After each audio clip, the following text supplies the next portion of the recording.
You're live.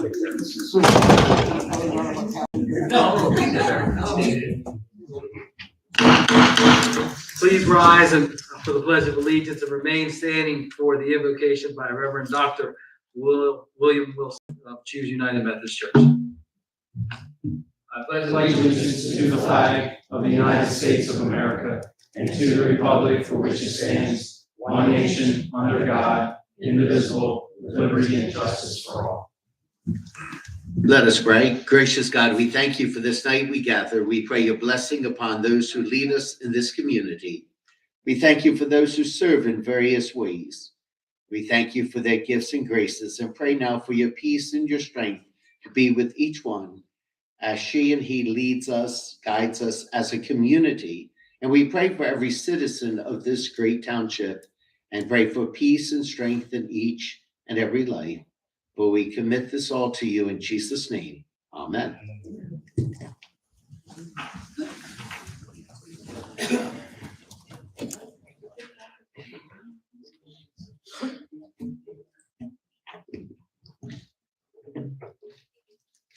This regular meeting of the Township Council is being held in accordance with the scheduled meetings of the Township Council established and adopted by the Township Council, which schedule designated time and date and place of this meeting. Adequate public notice of this meeting has been provided pursuant to the Open Public Meetings Act. We're using electronic amplifying recording device in order to obtain a clear and audible record. And we request all those wishing to speak be recognized and state your name and address directly to the microphone. The recording device be solely utilized by the Township Clerk's Office for the preparation of minutes and shall be the official record of the Township Council meeting. Madam Clerk, may I have the roll call, please? Mr. Hutchison. He is running late. Ms. Grace. Here. Mr. Mignon. Here. Mrs. Stubbs. She is running late. Mrs. Winters. Here. Mrs. Strato. Here. Mr. Mercado. Present. Mr. Carlemere. Here. Mr. Cardis. Here. Chief Harkins. Here. Mr. Chadwell. Here. We now have the public portion. This public portion is for agenda items only. Anyone may speak and address council. Each speaker is entitled to 3 minutes, and there's 15 minutes for the first public portion. Anyone wish to speak on the public portion on agenda items only? Mr. Heinball.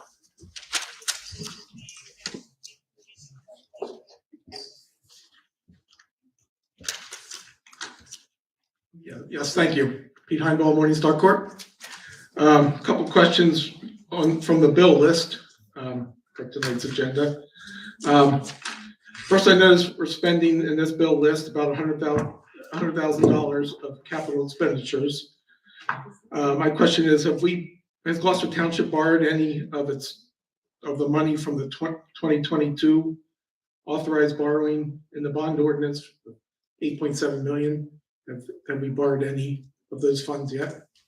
Mr. Cars? No, We're still working off the 2021 balance of capital fund whatever balance. balances we have, and the CFO is here also. That is correct, right, Christie? Yes, that's correct. Okay, thank you. Is there any timeline for when we'll need to? No. Nothing imminent, okay. Also from the bill list, I've noticed a $9.3 million payment to Camden County, which I assume is a quarterly portion of the tax levy, the quarterly tax levy. And I did notice it came from the current fund. It comes from the current fund, these payments. Is there an encumbrance against that at the beginning of the part of the budget process, for example, an encumbrance against on the current fund to account for other entities' taxes, like the school district, the county, all the other entities? Well, I'll allow the CFO to speak further, but my understanding is no. It's not an appropriation. It's not part of our operating budget. It comes directly from the taxes that we receive. Right. And that goes for not only the county, but for the regional school, the local school, and the fire district. Christy, you want to comment on that further? Yeah, there's no formal encumbrance made because we're obligated to pay them. Mhm. So the county is paid quarterly, the fire districts are paid quarterly, and the two schools districts are paid monthly. Let's see.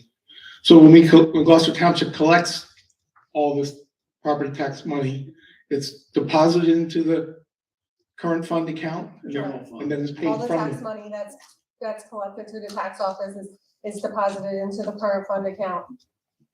but no encumbrance process or appropriation process, No. nothing formal like that. Okay, thank you. Is there anyone else? Mr. Burns?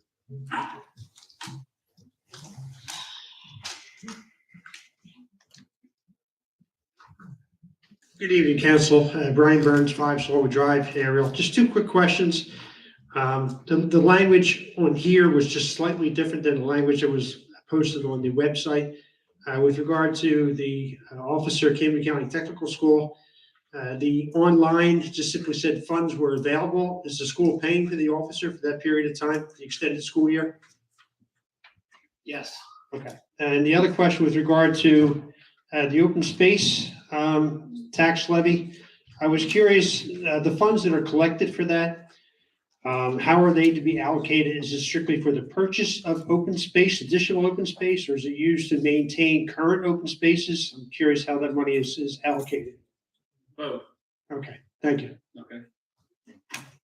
Mr. Burns, I have something for you at the end of the night as well, okay? Mr. Polidoro.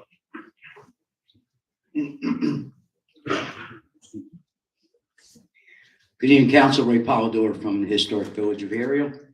On the agenda is the second public portion, so I'd like to address something, just a matter of observation.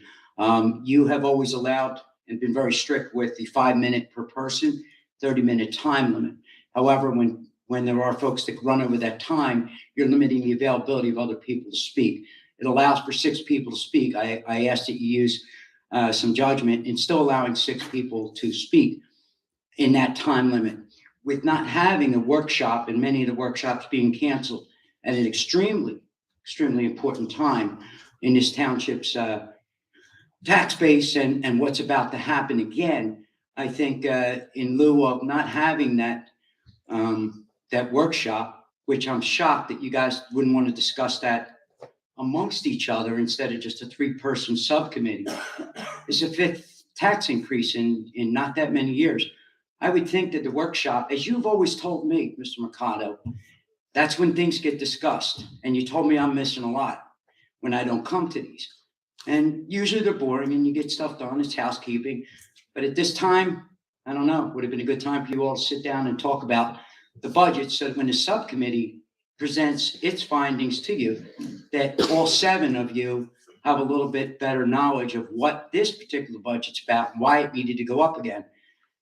So again, I'm going to go back to the time limit. Please allow 6 people to speak. When others run over, it is at your discretion, we understand, but I'm asking that you use a little bit of flexibility with that. Thank you.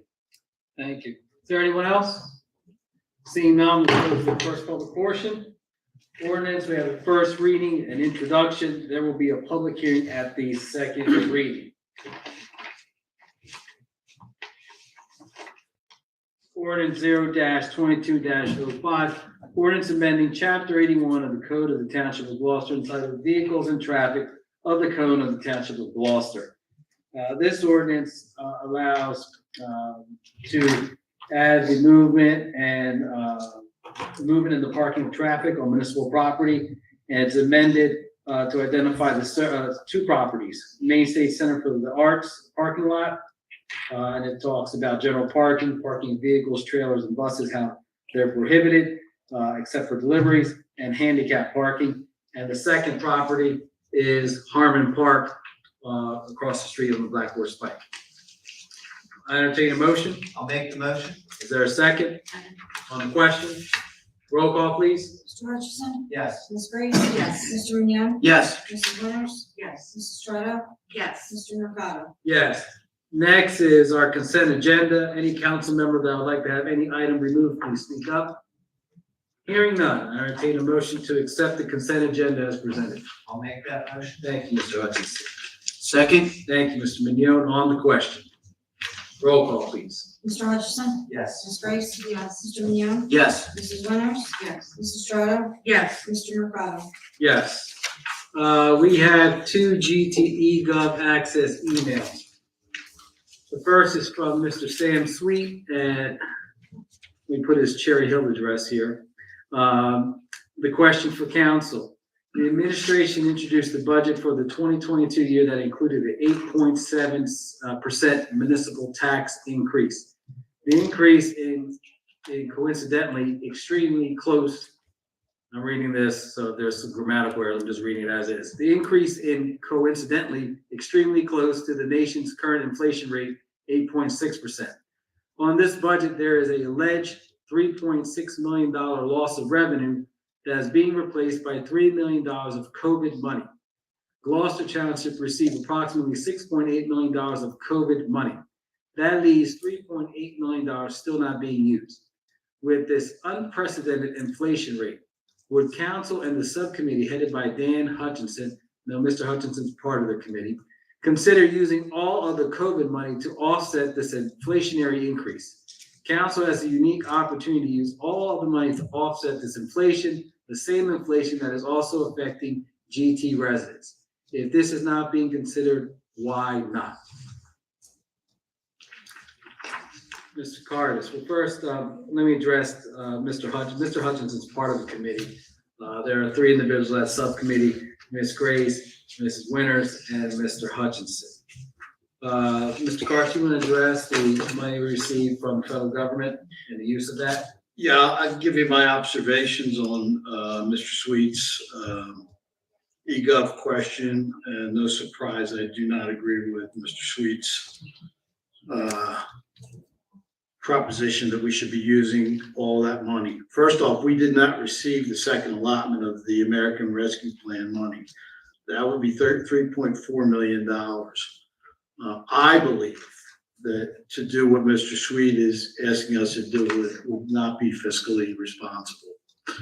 I believe the money should be applied over a 2-year period. I think that the method of distribution, in fact, giving it to us in 2 allotments over a 2-year period supports that.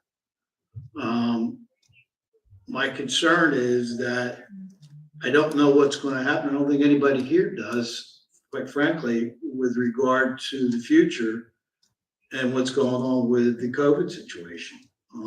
I watch the national news every night, as many of you do, and I see 2 things come up. The first is Ukraine. The second thing is always the status on the COVID situation.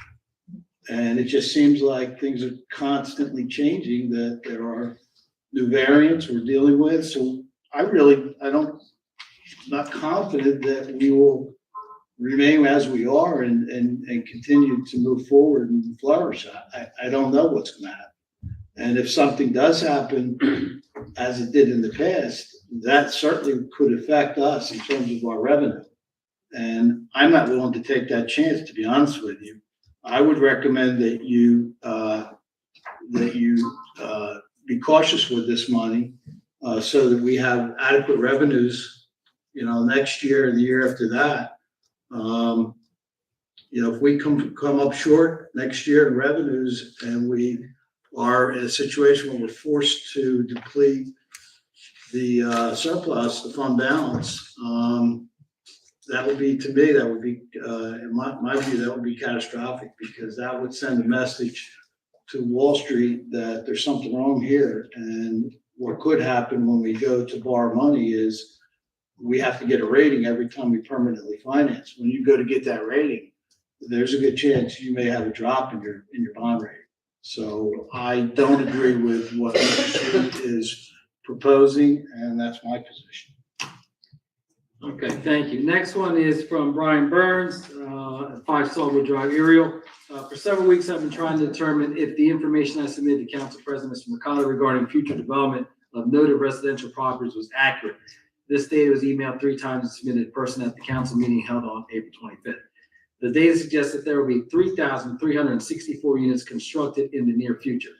The units are as follows: Little Pond, 89 units; Independence Boulevard, 180 units; Nike Base, 72 units; Bill 3, 162 units; Lakeside, 22 units; Newman, Gloucester, Keys, 180 units; College Drive, 360 units plus a 125-room hotel; Lakeland, Washington Township Board of 120 units. In addition, Lakeland Complex Redevelopment, 1,627 units; Blackwood West Redevelopment Area, 480 units; 1495 Tuesday Road, 72 units. Is this data accurate? If not, can council provide clarity on the noted data? Mr. Burns, so at the last meeting, it indicated that the amount that you may have may indicate what our fair share housing agreement called for. But I received information at 719 from Mr. Bach and Bach Associates regarding that, those numbers. And the information is incorrect. It's not the 3,000 and change. But I could provide that to you after the meetings. That's fine. And I'll share it to you also electronically. Okay, we now have our second public portion. This is for any item. Each speaker is limited to 5 minutes, and there's a total of 30 minutes during the second public portion. Does anyone like to speak on any item during this portion? Mr. Burns.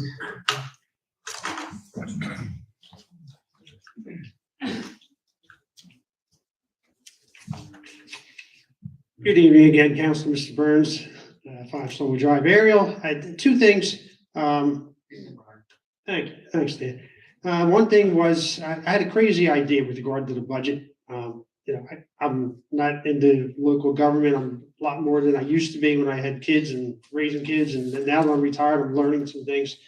But with regard to things I do know, I know the horticulture industry inside out. And I know Marksman had a contract currently with the township for $500,000 over this year and next year. And I thought to myself, why can't the township, and maybe you guys know the answer, why can't the township hire some seasonal people to cut the area that Marksman is now cutting? And you can look at these seasonal people, high school kids. I mean, I had kids working large mowers and tractors and everything else in my career program that I taught for 37 years. So if you had young people come in as interns or just seasonal people that could cut those same areas that Marksman is cutting for $500,000, and then you can also use these young people as potential full-time, you have a chance to look them over for a year or two. And so when the township needs full-time, public works people, you've had some experience with people who, you've under the supervision of public works directors have worked out really well. I think hiring seasonal workers might be a lot cheaper than $500,000 for Marksman. So what I do during the day, I'm involved in hiring people for the local school district. And for the last year and a half, we've had an open posting for seasonal workers, landscapers throughout the course of the year. And that's open to whether high school students or above 18. No one applies, Mr. Burns. No one is interested in doing that. At $13 an hour, the minimum wage, they're not interested in doing that. Mr. Carson, I had a conversation today. There's a program called Your Clean Communities, where they receive a grant from the state. And this is a way to get people into the system, a pipeline, as you say, to start working, and then maybe get a good look at them if they advance in public works. And you're having a hard time bringing people on. Our HR director here, Carl Jeffrey, could probably speak on that as well. There's not an interest in certain positions. Sad, isn't it? It's really, really sad. What I would have done for a job like that, Brian. Yeah. When I was a kid. It's a different generation. Nobody wants to break a sweat. I just got a minute left. The other thing I wanted to ask, I know other than the Murray and the Hayes properties that are going through the pipeline for acquisition through Green Acres, I know there's some other properties. Who would I need to reach out to? Either someone on council, somebody at Triad, to find out the lot and block numbers of those other properties? I would reach out, Mr. Carlemere, and you can also reach out to Triad to the mayor's office. Okay, thank you. All right, thank you. And Brian, if you know anyone who's interested, any former students, send them either Public Works or the local school district. Are you looking for people? Oh, always. Okay. Yes. Mr. Polidoro? Mr. Brown, was that a hand? Okay. Mr. Brown and Ms. Shaughnessy, you're after Mr. Brown. Good evening, Council. Ray Polidoro, once again from Ariel. Following up on Mr. Carter's opinion that not using the remainder of that COVID money in this year would be irresponsible. Do you think that raising taxes 5 times in 8 years, substantial numbers, do you find that to be responsible compared to using money in a year that's needed when not only the country's economy is bad, but after getting hit 4 times and a 5th time within 8 years, I'm not quite sure. And it's not personal, it's just a matter of what is coming before you all tonight or in 2 weeks to be decided, and weighing fiscal responsibility after a 5th tax increase when you can use that money this year. And, you know, the elephant in the room, we don't always go on, but we hint, and let's just call it out. On even number years, you raise taxes. On odd number years, I don't know whether you have a magic wand or crystal ball, but you do a good job on odd number years. And odd number years are election years. Even younger years are not. So last year you pulled it off. A couple of years ago, 0. You found $1 million one time from a capital expenditure that wasn't used. You work your magic on those odd number years. Why not take that COVID money? And the COVID money's not here yet because it hasn't been requested or needed, because you could get it if you want it. This is a desperate time. It's time to use it. And then just work your magic like you usually do in the odd number years. I wait for your response on that. I got a follow-up. You got COVID money, you can get it when you want it. I don't believe that's correct. Is that correct? We did not receive the second allotment at this point. Is that something that can be anticipated in the budget? I believe some municipalities are anticipating it in their budget. Again, I do not recommend that.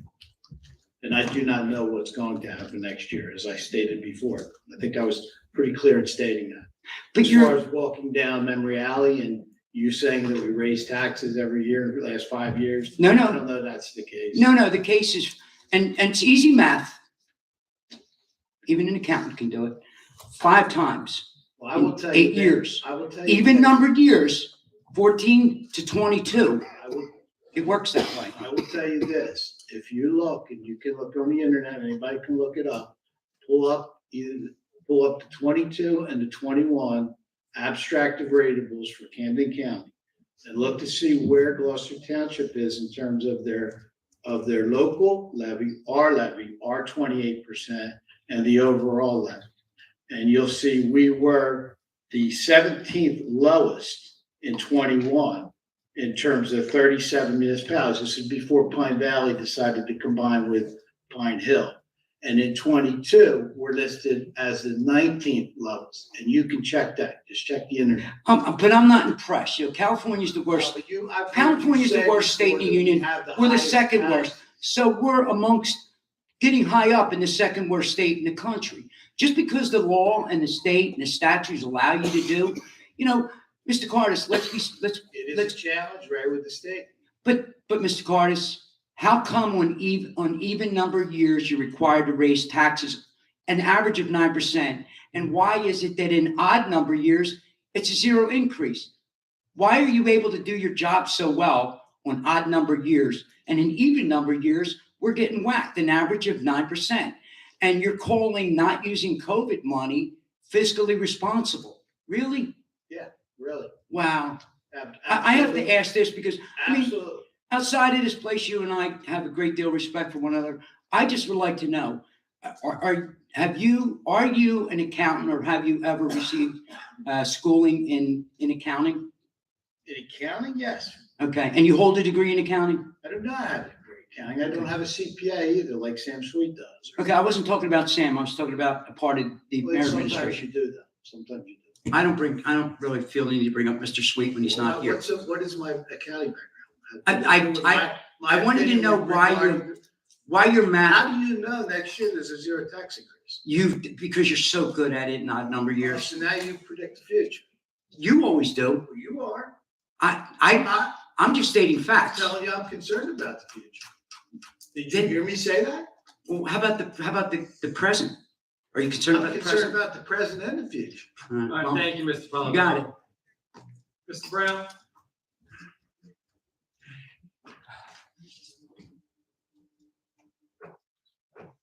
David Brown, Mulberry Station, Gloucester Township. Haven't been here in a year, Hey, Mr. Brown. so I've just got 4 quick questions. Some of them a quick yes, no answer. April 29th last year, I came up here to talk about our community's playground. We were told we were getting a grant. We've been told that for 6 years now, and our playground was gonna be fixed. And I was told that last April. Of course, it still hasn't been done yet. You're on the capital budget. Yeah, is this Mulberry Station? Yes. You're on the capital budget. Okay, so it's gonna be done this year. Absolutely. Now, some folks may not want that. They may not want to spend that amount of money. I don't even know how much it is. I just know But, we've had a couple of kids hurt because the sharpness on the slides and all. I mean, yeah, but but that's on the capital budget. Okay. I believe that's been awarded by resolution. yeah, I heard that the grant fell through and we had to It did? reapply. But we're on the it's on the capital budget. Okay, And that was approved. And Council President, we did reapply for grant money on that. And what we did was we expanded the dynamics of what was going to be installed there to give us more points for the grading system on that grant. And I believe, I'm not positive, but I believe it might have something to do with the handicapped Yes. area there. So, yeah, it's not handicap accessible. but we're going to move forward with the original design, and that can then be added at a later date Okay. and include us in that grant and give us the points we need. I just want a yearly update. All right, thank you. Another one, I work in Gloucester County and I see that they get water and sewer bills every 3 months. A water bill that we get every month, and then we get a water bill and a sewer bill from the county and from the township. They get one every 3 months combined. Why is it that we have to get them separate like that when you can combine them and actually knock out a lot of cost? Well, you have two separate entities. You have Cannon County MUA and the Gloucester Township MUA. The But water, Gloucester County has that too. okay, but when you say that, the water bill, Water sewer bill Okay. comes together. are you talking about your Aqua, you're down in Sutherland, so you have Aqua. You talking about your monthly Aqua water bill? I get a monthly water bill, Okay, so that's private. Okay, but theirs all comes in one. And that's their water sewer bill. for all of Gloucester County. So their private water consumption and their MUA, from the county, and then some of them, Yeah, they're- Deptford has their own. MUA, They're, I don't know. I'm they not have positive. 8,000 gallons they're charged for every 3 months, guaranteed. And if they don't use 8,000, they're still charged for the 8,000. Anything above that, they gotta pay for it. But I was just wondering why one county's different from another when we're right I here. don't know how Gloucester County, if there's a Gloucester County bill like there is a Camden County bill here. And of course, because we have a GTMUA, that's a separate bill. I think the easiest. I know there are No some, idea. there are some cases where, like an MUA could be purchased by a private water company, and then they combine that, so that then becomes part of your water bill, the sewer part. Yeah, I just see that if ours was quarterly like that, it would save me $120 every 3 months. Yeah, I'm not familiar with how Gloucester All County right. works. Well, I asked it 10 years ago and I was told because of a Reagan thing back in the 80s. When I first moved here, I was told that. So I was wanting to know if that, I just understood that wrong or what, but, all right. East Greenwich. They've gone 7 years without a tax increase in their property tax. And I know we have one, we do have it every other year. Whenever you're up for election, we don't have an increase at all.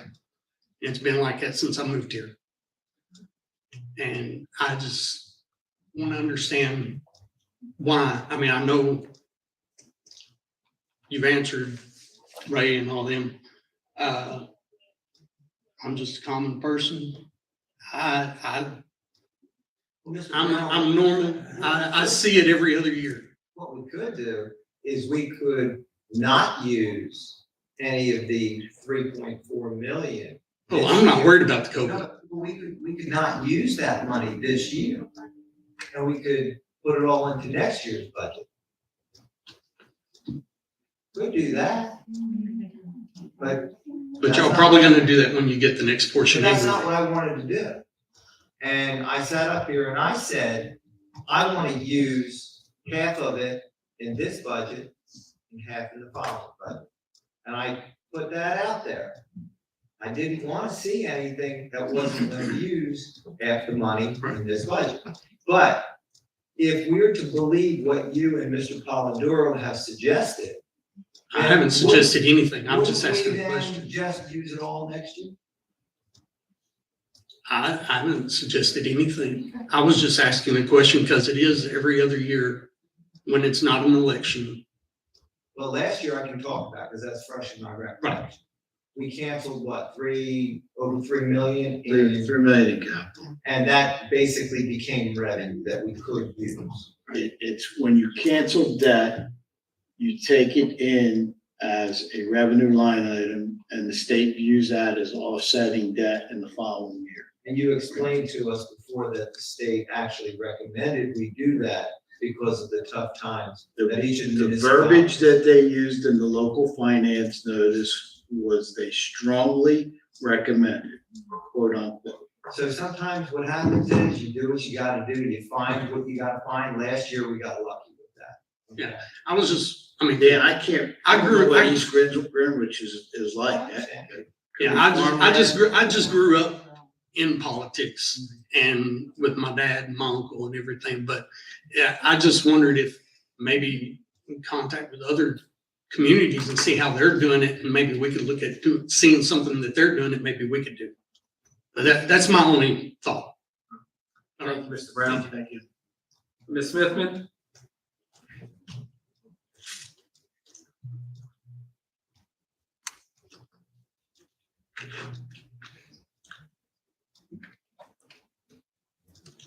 Hello, good evening. Shaughnessy Smithman. I live in Millbridge Gardens Apartments, apartment 341. If I could bring up once again my request for when signposts are put in to help the local residents identify the local police and the local fire department that would apply to where either they live or where they are trying to identify. If there's a hazard in Clementon, you want to contact the Clementon Fire Department or Police Department so that you'll know what municipality you are actually located in. If it would be possible to put a plaque of some kind, a label identified with a picture, one for fire, one for police, braille to indicate whether it's fire or police, and raised or recessed writing. I reside in postal zip code Clementon, New Jersey. This municipality is Gloucester Township. The Gloucester Township zip code that I noticed on the sign posted on the door to enter this Gloucester Township City Council meeting was 08012. My postal zip code is 08021. It's considered Clementon, New Jersey for the SDK Millbridge Gardens apartment complex. It can be very confusing. Some people may not put out that much effort to contact the local police or the local fire department for a non-emergency. But those small non-emergencies can prevent a lot of damage. There's no reward really. There's no celebration for a catastrophe that didn't happen. But it would be helpful. That communication is very important.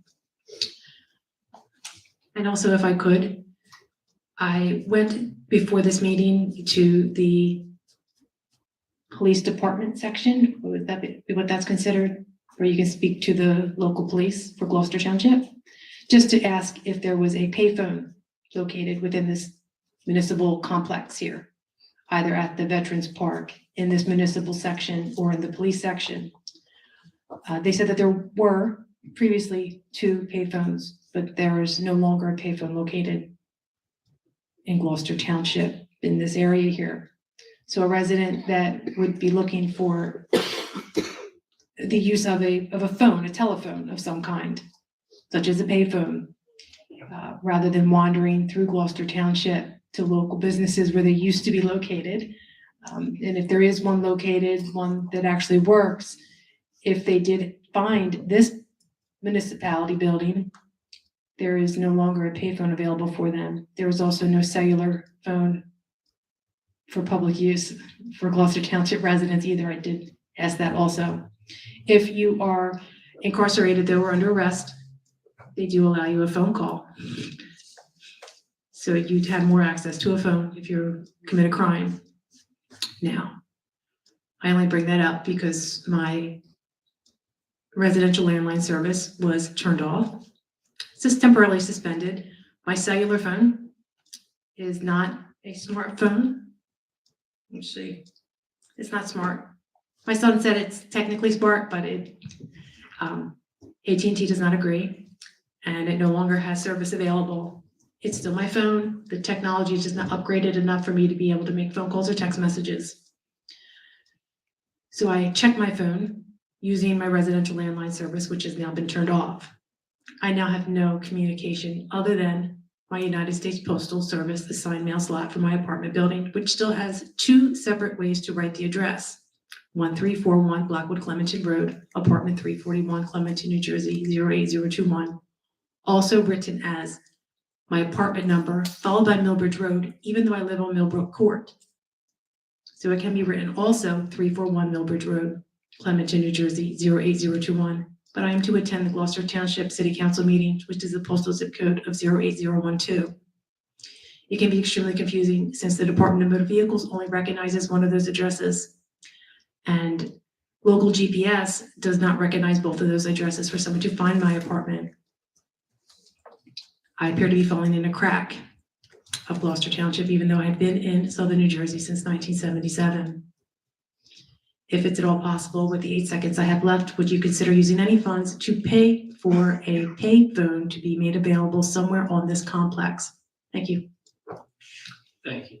I believe that is more something with our phone companies. They made them obsolete.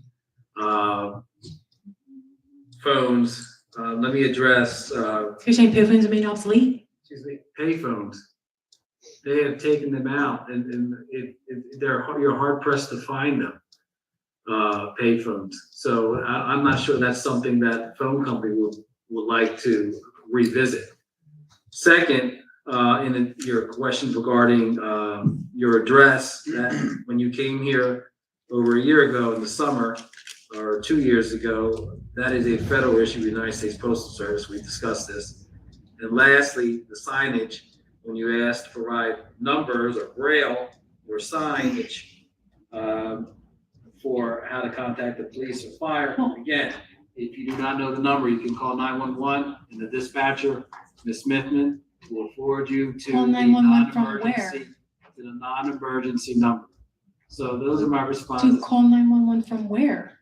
Thank you very much. Most people would have a phone, okay, where they can contact. There is a phone line out front.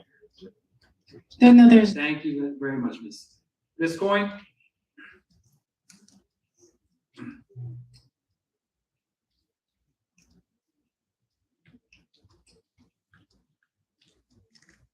Good evening, Denise Good Coyne, Hughes Line Road. Good evening. The budget, from what I understand, please tell me if I'm correct, the administration, which is Tom Cardis, the CFO, and the mayor get together and draw up the budget, correct? Well, there is a process where they would meet with department heads. They would request information from them. They would submit it to the CFO and this administrator and the mayor, and they start working on the budget. Okay, but who draws up the budget? Who decides what numbers go on the budget paper? Mayor, the administrator, and the CFO. It's the mayor, myself, and the CFO. Okay, Which So it then- it starts with the department heads requesting. yes, I understand that. Right. Okay, so then what the three of you draw up, and I'm assuming that includes the mayor, then gets sent to council members for review, correct? only after we've completed our review and we're satisfied that this is what Right. we're recommending to introduce. Right, and then it goes to council members, correct? It goes to council for introduction. Council does not get the budget until the night that they introduce the budget. So no council member reviews the budget prior to the budget hearing or the resolution to introduce it? Resolution to introduce it. So Okay. I received this blue folder 2 weeks ago, Monday night, Okay, for the council meeting. so what documents are in that folder for council to review? Document. Bear with me. Anticipated revenues. We have, budget revenue preparation worksheet. Comparison of revenues and appropriations, the local tax levy and assessed values, and anticipated revenues, to the current fund and appropriations. That's the state budget document. Okay, so that budget packet goes to every single council member. Correct. Okay, so I consider myself to be an intelligent person, but if you gave me that packet, I probably would understand about an eighth of it. So I'm pretty sure most council people aren't accountants or CPAs or tax attorneys or in the business of looking at budget documents. Is that a safe assumption? Yeah. Okay, so I guess my question is, this is a really important thing. It has a huge impact on everybody that lives in this community. And if the federal government gives us money to use to offset expenses that occurred, and we only use half of it, and we're going to increase the taxes and put a burden, further burden on the residents who live here in case something happens in the future. That to me, I think would be something that I would really want my representatives to take a look at and really understand what that budget packet says. And I just don't see how that's gonna happen if you guys aren't tax attorneys, accountants, or in the business of looking at these documents. So can I finish, please? My question is, isn't that what council workshop is for? No, To discuss things and to talk amongst yourselves and to ask questions? I mean, that's what I was told council workshop is for. That's where the discussion happens. So if you're canceling the workshop and you're receiving these documents that most of you don't even know what you're looking at, how am I supposed to feel good about that? Well, well, let me back, your last statement that most of us don't know what we're looking at. I'm talking about I those can- budget documents. I can identify everyone here who has worked on the budget in their respective line of work. There are people who have been here for a decade or more, or have served 2 terms here. They've gone through it. They know when there's an increase. They know when there's overtime. They know when there's a capital expense. I think they can go through a budget. They can see when numbers go up from previous years. That's the first thing. Second thing, with the workshop, there was no workshop items on the agenda. I appointed a subcommittee because that subcommittee can sit down with the business administrator and the CFO and our HR director and go over questions and issues that they may have. They have been, prior to the meeting, I was speaking to Mrs. Whitney about a concern I have. I said, you know, I'd like you to address that in that subcommittee. That allows that subcommittee to get down to the nitty gritty of what's in this budget. Does everybody else have that same opportunity? They could provide questions. They can contact the CFO. They can contact the business administrator. They can contact the HR director. Yes. Okay, so can the public also get a copy of what you have in that folder? I'm assuming yes. What was provided on the website, Tom? The website, I believe, just has the budget. introduced state budget document. So, I mean, that'd be a question, for, you know, for Mr. Carlin. So the budget is a work in process. So I have to check the over-regulation on the notes. My tendency is to think that it is subject to over. You have to identify what document you want by the regulations of over. then once that comes in, I'll sit down with the clerk and we'll go through and see if there's any exceptions in the local regulation as to a working budget document. Okay, I asked for the budget file and sent to the council members. That's good? When your Oprah comes in, then we'll look at it. Then the response will come out of the clerk's office as to whether or not your documents are subject to the Oprah regulations or any exceptions to the Oprah regulations.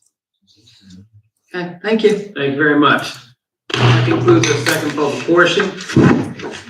Polling of directors, Mr. Carlo, Nothing to report. Mr. Curtis, Nothing to report. Chief Harkins, Only that our junior police academy will start, go online for registration on May 31st. I believe it got pushed back.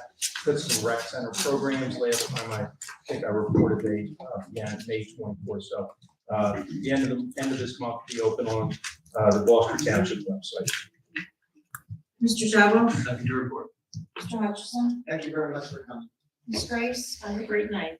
Mr. Minio, Thank you all for coming. Have a great night and a great week. Mrs. Stubbs, thank you for coming out, drive home safe.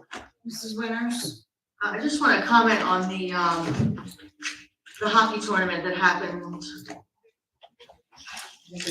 Last week. It ended last weekend. So there were 11 levels, I guess you would call it. And Gloucester Township won 6 of those 11 levels. So it was a great weekend, or week, I should say, for GTHA. And the Cadet A level is the one that keeps that national tournament in Gloucester Township. So the Cadet A team did win for Gloucester Township, so that tournament will be back next year, usually the end of April, beginning of May, for 2023. As I said last meeting, it was 113 teams, and I forget how many were from out of state. So it does bring a lot of people to our area and a lot of people to our local businesses and things like that. So it's a good thing for Gloucester Township. And thank you. Have a great night. Mrs. Strata, Thank you all. Have a good evening. Mr. Mercado, I want to thank everyone for coming out this evening. I also thank the organizer of the Arts Festival that took place on May 1st. That was a nice event for our township, and to see that we're doing the things that we used to do pre-pandemic. That's all I have for this evening. Thank you very much for coming out. I entertain a motion to adjourn. So moved. Is there a second? All those in favor? Aye. Have a great evening, everyone.